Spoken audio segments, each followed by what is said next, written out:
Queridos, eu quero falar nessa noite sobre 4 dimensões insondáveis do amor de Deus. Eu preguei essa palavra aqui em 2015, não é? Eu acho que poucas pessoas estavam aqui em 2015, né? 4 dimensões insondáveis do amor de Deus. O que é insondável? É que não consegue sondar, ou seja, que não consegue examinar, que não pode ser explicado, ou é incompreensível. Então, eu quero falar dessas 4 dimensões do amor de Deus. Olha que coisa linda. Efésios capítulo 3, do verso 16 ao verso 19. Lá fala assim: peço a Deus que da riqueza da sua glória, Ele por meio do seu Espírito Santo, dê a vocês poder para que sejam espiritualmente fortes. Estamos vivendo em um tempo onde pessoas são espiritualmente fracas. O apóstolo escreve aos Efésios, aqueles que moravam ali em Éfeso, ele fala: e peço a Deus que da riqueza da sua glória, por Ele e por intermédio do Espírito Santo, dê a vocês poder para que sejam espiritualmente fortes. Peço também que por meio da fé, Cristo viva no coração de vocês, porque nós não estamos vendo Jesus, mas é a fé que nos faz estar aqui nessa noite. Eu oro para que vocês tenham raízes, e aí ele sai da figura de linguagem da natureza de plantação e vai para a construção. Ele fala: vocês tenham raízes e alicerces no amor. Porque se você tem raiz ou alicerce no amor, nada vai abalar aquilo que você está fazendo ou o que você está vivendo. Para que assim, junto com todo o povo de Deus, vocês possam compreender o amor de Cristo em toda a sua, leiam comigo, largura, comprimento, altura. Vamos ler todos juntos: largura, comprimento. Então eu quero falar dessas 4 dimensões do amor de Deus. E ele fala no verso 19: sim, embora seja impossível conhecer isso tudo perfeitamente, porque nós conhecemos Deus hoje por um enigma. Ele se manifesta naquilo que a gente pode entender, porque eu creio realmente que Deus é muito, infinitamente maior, não é no sentido de tamanho, mas de coisas, de maravilha que a gente não consegue entender. E ele, quando ele se revela, e quando ele se revelou em várias maneiras, em teofania, ou seja, quando ele de uma forma corpórea se mostra para alguém, ele se mostra de uma forma que aquela pessoa poderia entender. Mas Deus é muito grande. Tem um versículo que fala que a terra é o escabelo dos seus pés, ou seja, é o lugar onde se coloca o pé para amarrar o sapato. O firmamento e as constelações estão sobre as suas mãos. Você tem ideia de quantas galáxias nós temos? Quantas estrelas nós temos? Alguém disse que essa luz que nós estamos vendo das estrelas, elas nem existem mais, de tão distante que elas estão. Nós estamos vendo apenas a luz. Esse é o Deus que você serve. Esse é o Deus que criou os céus e a terra era sem forma e vazia. Ele disse: haja luz, e houve luz. Aleluia. Que tom que você está? Tu és soberano sobre a terra, sobre os céus, tu és Senhor absoluto. Eu acho lindo esse hino, porque olha como ele fala: tudo que existe e acontece, tu sabes muito bem, tu és tremendo. Essa parte que eu acho linda. E apesar desta glória que tem, Ele se importa com você. Tu se importa comigo também. E esse amor tão grande eleva-me, amarra-me a ti. Tu és tremendo. Como é que ele pode amar um cara como eu? Como é que ele pode amar uma pessoa como você? E apesar dessa glória que ele tem, ele se importa com você também. Sim, embora seja impossível conhecê-lo perfeitamente, eu peço que vocês venham a conhecê-lo, para que assim Deus encha completamente o ser de vocês com a sua natureza, a natureza de Deus. Então, quando eu falo de 4 dimensões insondáveis do amor de Deus, eu consigo, antes de falar dessas 4 dimensões, eu consigo demonstrar de uma forma que a gente entende esse amor de Deus num versículo que virou um texto áureo, um versículo que virou um texto que a gente vai falar todos os dias, que é João 3,16. Porque Deus amou o mundo de tal maneira, e quando João escreve tal maneira, ele não consegue diagnosticar, ele não consegue dizer que maneira é essa, ele não consegue usar uma palavra para dizer que maneira, ele fala tal maneira, que deu o seu filho unigênito, o único filho, para morrer por nós, para que todo aquele que nele crê não pereça, mas tenha a vida eterna. Amém? Então, isso posto, nós entendemos que nesse versículo sintetiza o amor de Deus, porque nós não daríamos um filho nosso para morrer por alguém. Isso é até um texto bíblico. Ninguém ousaria dar o filho para morrer por um justo, quanto mais por um justo, por um injusto. Mas ele se entregou por nós, sendo nós ainda pecadores. Diga assim comigo: largura, comprimento, altura e profundidade. Me permitam fazer algumas analogias que, de repente, teologicamente você não vai conseguir amarrar em alguma coisa, mas para você entender, eu preciso fazer essa configuração. Largura, São Marcos capítulo 16, verso 15. E disse Jesus: ide por todo mundo e pregai o evangelho a toda a criatura. Então eu digo que nessa mensagem, que a largura do amor de Deus, ela atinge a toda a criatura. Ou seja, o amor de Deus atinge a todos. Deus quer que todos venham ao conhecimento da verdade, que todos sejam salvos. Então o amor de Deus, a largura do amor de Deus atinge a todos. E aí não tem muito a ver com questão social, não tem a ver com questão racial, não tem a ver com nada. Porque há alguns exemplos tremendos na Bíblia. Jesus entrando numa cidade chamada Jericó, Lucas 19, verso 1 e 2, não é? Ali tinha um homem que ele tinha, de alguma forma, mais dinheiro que os judeus. Ele tinha um status, porque ele era um cobrador de impostos, trabalhava para Roma e cobrava impostos daquele povo. E ele queria conhecer Jesus. Eu não vou me aprofundar muito nessa história, eu quero ser bem rápido. Mas este homem, pela posição que ele ocupava, ele queria conhecer Jesus. Ele sobe numa figueira, numa árvore, porque ele sabia que Jesus ia passar por ali. Quando Jesus chega embaixo daquela figueira, Jesus para e olha para cima, porque Jesus já sabia. Jesus já sabia que ele estaria ali. Jesus para, olha para cima e diz: Zaqueu, desce depressa, porque hoje convém pousar em tua casa. Mas eu não quero entrar nesse mérito.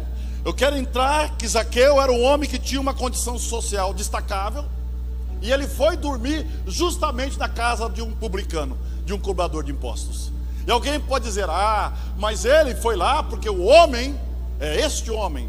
Mas dessa mesma cidade, agora ele saindo de Jericó, Lucas 18, verso 35, verso 43, tinha ali à beira do caminho, que sabia que aquela estrada ele ia passar, um cego de nascença, que sabia que seria a única oportunidade que ele teria de alcançar a graça de Deus, e ele alcançar o milagre de conseguir enxergar.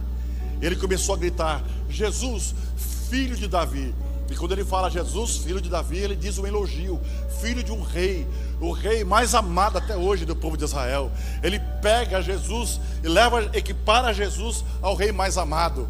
Ou seja, ele estava dando uma honra para Jesus, o filho da Dona Maria e do seu José. Eu sei que falando assim, a gente entende essa honra de Jesus hoje, mas naquele tempo, Jesus só era o filho do carpinteiro, era o filho do seu José e da Dona Maria. E alguém chamar ele como filho do rei Davi, no mínimo está chamando de príncipe, de um rei que é muito amado. Tem misericórdia de mim, ele gritava. Imagina, porque aí vem aqueles que querem colocar a gente numa classe social. É interessante isso, né? Eu vejo os políticos andando com segurança e aquele negócio todo, né? Aí vem, cumprimenta os empresários, cumprimenta não sei quem, e o povo quer chegar, tirar uma foto, os caras empurram para cá, empurram para lá. Já é combinado com a segurança para pegar uma criancinha catarrenta, para tirar uma foto, para dizer que aquele cara ama as criancinhas e não sei o que. É tudo combinado, e aquele negócio todo, né? E aí, né? Os discípulos fizeram exatamente esse papel idiota. Ô, cala a boca, cego! Mais ou menos assim. Nós dormimos na casa do Zaqueu, cara, comemos bem lá. Você não Zé Ruela. Está atrapalhando o mestre. E quando eu falo que o amor de Deus, você não consegue medir a largura, porque ele atinge a todos. Jesus para e pergunta para ele: o que queres que eu te faça? Senhor, que eu veja. A visão mais linda e mais importante que um ser humano poderia ter é abrir os olhos e ver o Filho de Deus da sua frente. Quem sabe você entrou aqui cego, mas eu estou enxergando, não, cego espiritual. Jesus gosta de conversar com o cego. Quem sabe você que entrou morto, porque você já nem pensa mais em viver. Jesus adora conversar com o morto. Jesus gosta de conversar com o morto. Morto ouve a voz de Jesus. Às vezes o vivão está aí, não ouve mais nada. Está tão vivo que não ouve mais nada. Está insensível. Mas Jesus, ele chega para o morto, que há 4 dias estava morto. Lázaro!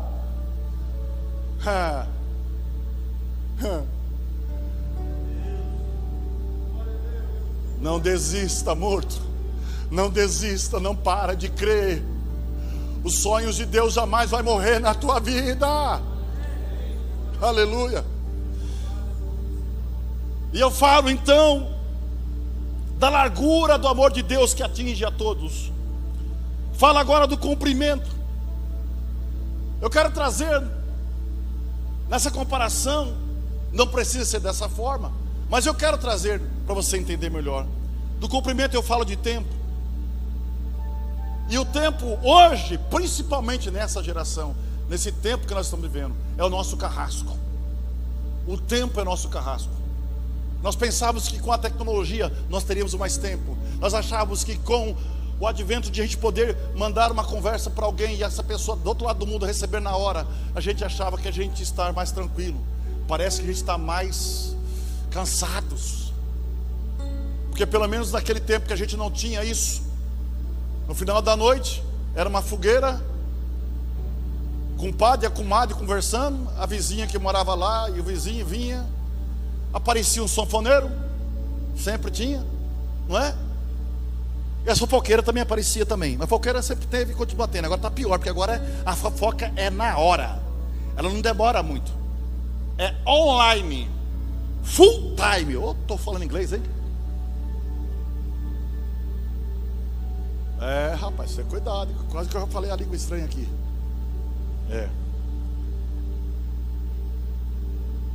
Cumprimento fala de tempo. Olha que coisa linda. 2 Pedro capítulo 3 e o verso 9. O Senhor não demora em cumprir a sua promessa, como julgam alguns. Pastor, estou orando há tanto tempo. Que tempo nós estamos falando? O seu tempo é bastante. O meu tempo é muito. Porque o tempo passa, a gente fica velho e a gente começa a virar criança. A gente nasce criança e morre criança. Cai os dentes, usa fraldão, começa a engatinhar, não é? Só não dá para levar no colo, porque a gente é grande, mas às vezes precisa levar. Mas olha que diz 2 Pedro 3:9. O Senhor não demora em cumprir a sua promessa, como julga alguns. Pelo contrário, Ele é paciente com vocês, não querendo que ninguém pereça, mas que todos cheguem ao arrependimento. Eu sempre falo disso, que algumas promessas de Deus se cumpriram com pessoas que não teriam nem condição pela idade de assumir qualquer coisa. Mas Deus chama um homem chamado Abraão e põe um projeto de uma terra chamada Israel sobre as costas desse homem, e chama ele aos 75 anos de idade e diz para ele: você vai ser pai de uma grande nação. Como pai de uma grande nação? Se minha esposa não pode ter mais filho, está velha, acabou, não menstrua mais. Quando Deus fala com você, não precisa você colocar o que você pensa dos limites humanos. Você não está entendendo. O seu Deus é o Deus do impossível. A gente ora a Deus e é interessante, normal isso da gente. A gente ora a Deus e a nossa oração sempre é dentro da nossa possibilidade. Pode ver, é uma coisa que estou ajoelhado ali e pedindo. Eu começo, na oração a sua mente já começa buscando recursos na oração, porque é muito natural isso acontecer com a gente. Mas se a gente conseguir orar pela fé, desassociar os recursos, desassociar o óbvio e dizer: Senhor, é pelo milagre, e milagre não se explica. Eu postei hoje o testemunho de uma moça que tentou suicídio, estava internada, e o homem entra e fala com ela, o médico entra e conversa com ela, e fala que ela não precisava ter feito aquilo, porque ela vai viver muito, e dá uns conselhos para ela. Depois entra a enfermeira e pergunta, quem é esse médico que falou comigo? Não dá tempo de falar muito sobre isso. Mas que médico? O médico que entrou aqui. Não, agora não tem médico, o médico só passa no final do dia aqui. Não, mas ele não tem médico. O seu Deus é o Deus do impossível. Ele é o Deus que restaura. Tem um versículo que diz que ele pega o homem jogado na sarjeta e faz ele assentar-se entre os príncipes. Aquilo que você olha, que você acha que não tem solução. Oh, aleluia. Eu me lembro que tinha uns irmãos trabalhando em casa e tinha um servente de pedreiro, muito pobre, tinha um rádio nosso, era quebrado, que nós colocamos no lixo. E ele pegou aquele rádio e falou assim para mim: o senhor pode dar esse rádio para mim? Eu falei: mas isso não presta. Dá isso aí para você sem funcionar, e não presta isso aí.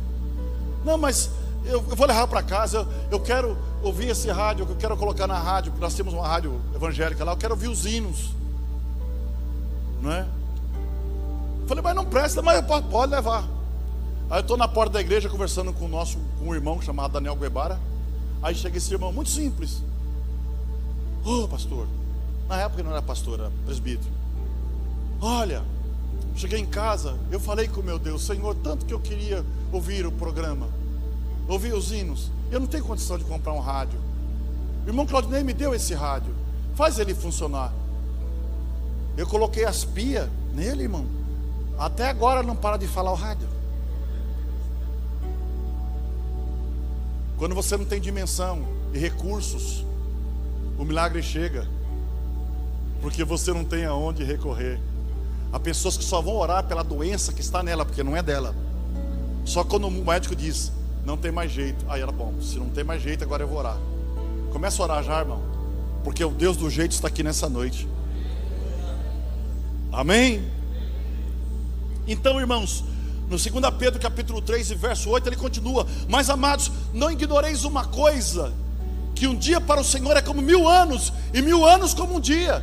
Então, se você está achando que está passando muito tempo, fica tranquilo. Quem está preocupado com o tempo é você, ele é eterno. Eu estou preocupado que amanhã cedo tem um compromisso. Ela está na agenda lá. Estou insano mesmo, compromisso. Mas ele: Jesus, não pode trocar uma ideia daqui 1000 anos? Fechou, daqui 1000 anos, vamos pegar na minha agenda. A agenda de Deus, elas são milhares de anos. Peraí, em 6.620 está marcado aqui. Não esquenta a cabeça não. É assim. Ele não tem problema com o tempo, ele é eterno. Nós temos problema, porque cada dia é um dia menos que nós estamos aqui, mas é um dia mais que nós estamos chegando mais perto do Senhor Deus. Então, o hino Wesley que fala assim: mais perto, não sei o que, depois você vai cantar isso para mim lá. É isso aí mesmo. Não ignore uma coisa, que um dia para Deus é como 1000 anos, e 1000 anos como um dia. ainda que ele tenha que aumentar os seus anos de vida, Deus vai cumprir a sua promessa na sua vida. Lembra do Abraão que eu falei que saiu de casa e não tinha condição de ter filho? A mulher dele já nem menstruava mais. Gênesis 21 e verso 2 fala que ela tinha 100 anos e ela deu luz ao filho Isaac. Oh, aleluia. Ele é o Senhor do tempo. Eu vou dizer, Ele é o Senhor do tempo. Isaías 43 verso 13 diz assim, ó: ainda antes que houvesse dia, eu sou. E realmente, você vai lá em Gênesis capítulo 1, fala que no princípio criou Deus os céus e a terra sem forma e vazia, e Ele criou a lua, criou as estrelas, criou o sol. Não tinha dia, era trevas. E Ele fala aqui que ainda antes que houvesse dia, eu sou, e ninguém há que possa escapar das minhas mãos. Agindo eu, ou operando eu, quem impedirá? Quem, irmão? É Ele. Ele é o Senhor de todas as coisas. Eu quero falar em terceiro lugar agora sobre a altura. A altura fala, ao contrário de altura de subir, a altura desse Deus é tão maravilhoso que essa altura agora é ao contrário. Da altura Ele desce para encontrar o homem frente a frente. Isaías 55 verso 8 e verso 9. Ele fala através do profeta que a gente não consegue entender, porque ele fala: pois os meus pensamentos não são os pensamentos de vocês, nem os meus caminhos, os caminhos de vocês. Assim como os céus está mais alto que a terra, também os meus caminhos são mais altos que os teus caminhos, e os meus pensamentos mais altos que os seus pensamentos. Mas se parasse nisso, nós não íamos alcançar Deus. De tão distante e tão alto que Ele está na nossa realidade. Não estou nem dizendo de altura, de quilometragem. Não. Na distância de nós como seres humanos estar numa proximidade com Deus. Moisés queria ver Deus, ele não conseguiu. Deus falou: você quer me ver? Beleza. Ele andou com Deus, mas não conseguiu. Então você vai atrás daquela pedra ali, a hora que eu passar, vê se você consegue me ver. Mas eu falo com o Senhor, eu ouço a voz, mas eu nunca, tu pode saber. Quando ele quis ver, ele ficou até cego, porque era uma glória, era um clarão. Oh, aleluia. Você entende como é que é? Mas esse Deus insondável, eu estou falando de 4 dimensões insondáveis do poder de Deus, ou do amor de Deus, desculpe. Esse Deus insondável, fala lá em Filipenses capítulo 2 verso 5 ao verso 11, fala de sorte que haja em vós o mesmo sentimento que houve em Cristo, que sendo Ele Deus, como Ele disse agora, que os pensamentos dele são mais altos que os seus pensamentos, os seus caminhos, os caminhos dele são mais altos que os seus caminhos. Agora ele fala em Filipenses 2, do 5 ao 11, que de sorte que haja em vós o mesmo sentimento que houve também em Cristo Jesus, e estando Ele em forma de Deus, não usurpou ser igual a Deus. Ou seja, Ele não fez questão do protocolo, não fez questão do nome, não fez questão da honraria que Ele podia ter como Deus. Ele se despiu disso, esvaziou-se de si mesmo, fala no verso 7, tomando forma de servo, homem, fazendo-se semelhante aos homens. Foi uma descida muito grande, hein? E achando Ele em forma de homem, Ele não ficou no palácio de Herodes, quando aqueles reis magos estavam seguindo aquela estrela para chegar na estrebaria, porque passou por lá. Mas se é um rei, vai nascer dentro do palácio? Não. A estrela guia continuou, porque se ela parasse no palácio, de repente os pobres não iam alcançar essa graça de Deus. E achando Ele em forma de homem, Ele humilhou-se a si mesmo, sendo obediente, e obediente até a morte. Teve um infarto e morreu. Não, de Deus ao pior desgraçado, porque a morte de cruz era para o pior bandido. De Deus, a morte mais desonrosa que a morte de cruz. Mas foi aí que Ele conseguiu, pelo seu amor, nos conquistar. Porque no verso 9 diz: por isso Deus o exaltou soberanamente, Ele deu o nome que é sobre todo nome, para que no nome do Senhor Jesus se dobre todo o joelho dos que estão nos céus, na terra, debaixo da terra, e toda língua confesse que Jesus Cristo é o Senhor, para a glória de Deus Pai. Entende isso? Então a gente consegue se aproximar desse Deus, porque esse Deus te conhece, porque Ele te conhece não apenas por ver você, mas por saber dos seus sentimentos. Eu costumo dizer que quando a Bíblia fala que Ele ressuscitou, está à direita de Deus intercedendo por nós, quem intercede é um advogado, é alguém que vai falar em nome do seu cliente. Mas esse Jesus, Ele não fala apenas como advogado, pega os livros frios da lei, que por mais que o seu cliente esteja muito triste ou apavorado com aquele processo, ele não consegue entender o sentimento do seu cliente. Ele pega os livros frios da lei para ver se acha alguma atenuante, alguma coisa que possa ser feito. Mas esse nosso advogado, esse que intercede por nós, ele intercede diferente.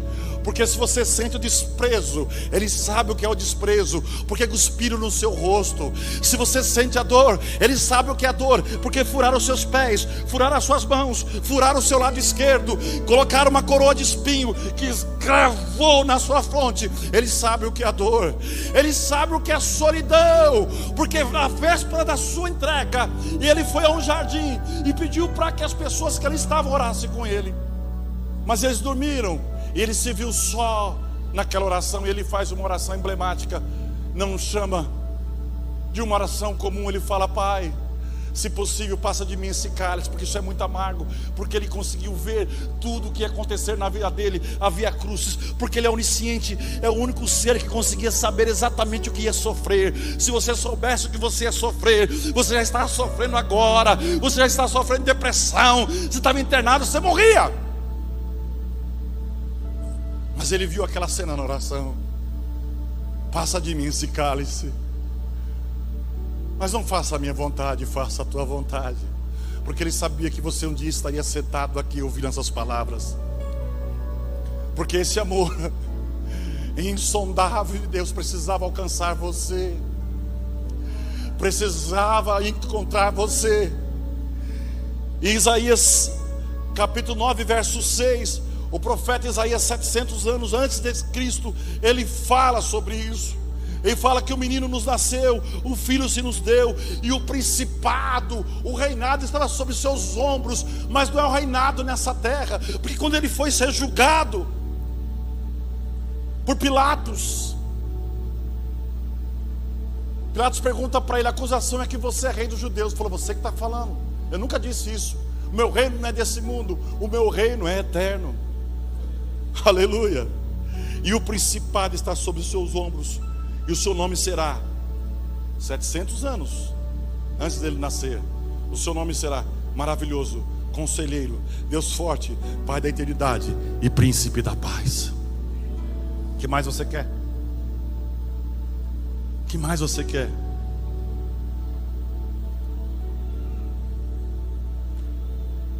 Oh,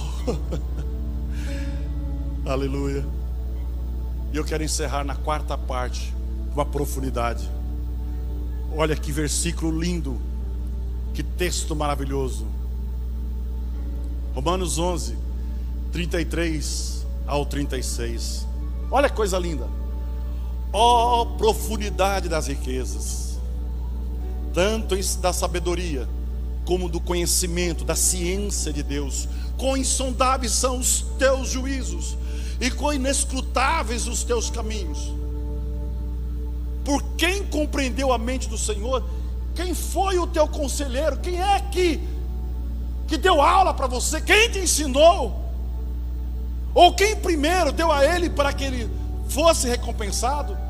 Na realidade, Paulo, quando escreve isso, ele repete o que Davi disse: quem foi o teu conselheiro, Deus? Que tal ciência para mim é maravilhosíssima, porque eu não consigo alcançar, não consigo entender. Eu não consigo entender. Porque dele. E aí, Paulo, ele não chega a uma conclusão. A conclusão que ele chega é essa: porque você não vai entender Deus. Eu vou cantar aquele nada igual, põe aí para mim. Você não vai entender Deus. E aí ele sintetiza tudo o que ele quer dizer. Ele fala assim: porque dele, e por ele, e para ele são todas as coisas. Glória, pois a ele eternamente. Amém. Eu não consigo entender. Eu não sei entender. Eu não sei entender como ele me ama. Eu não consigo compreender esse amor de Deus. Mas se não entende, você não vai entender, então deixa para lá. Faça o que o Paulo disse: porque dele, e por ele, e para ele são todas as coisas. Glória, pois a ele. Amém. Salmos 139, verso 7 ao verso 8. Profundidade do amor de Deus. Fala assim, 139, 7 e 8. Para onde eu poderia escapar do teu espírito? Para onde eu poderia fugir da tua presença? Davi disse: se eu subir aos céus, lá o Senhor está. Se eu fizer a cama na sepultura, também o Senhor está. Tu me viste antes de eu ter nascido. Os dias que da minha vida já me eram todos contados no teu livro, quando nenhum desses dias existiam. Ó Deus, como é difícil entender os teus pensamentos, e eles são tantos. Que conversa legal com Deus, né? Que intimidade dessa oração. Que intimidade nessa oração. Se eu os contasse, seriam mais que os grãos de areia. Mas quando eu acordo, ainda bem, Deus, eu estou contigo. Quando eu deito, eu estou contigo. Quando levanto, eu estou contigo. O Senhor não me deixa. E eu cito outro texto: ainda que nós somos infiéis, Ele permanece fiel, porque Ele não pode negar-se a si mesmo. E aí tem outro versículo, um dos menores da Bíblia: Deus é amor.